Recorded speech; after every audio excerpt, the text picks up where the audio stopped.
বিরোধিতা করবেন, মাটিতে মিশে যেতে হবে, মাটিতে মিশে যেতে হবে। একদিন সাহস করে বলেন না দেখি যে 32 বছর থেকে বক্তব্য দিচ্ছি, কোনোদিন অপ্রয়োজনীয় বাক্য বলিনি, কোনোদিন কেসা কাহিনী বলিনি।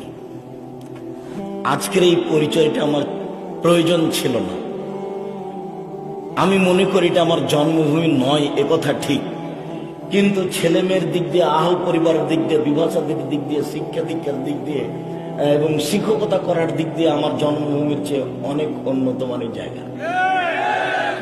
কাজেই মহিলাগঞ্জের মাটিতে আমি সম্মান সহকারে বক্তব্য দিব না, আসতে পাবো না। কেউ বিরোধিতা করবে এমন পশু প্রাণীর মতো মানুষ আমি অন্তর থেকে ভালোবাসি না, চাই না।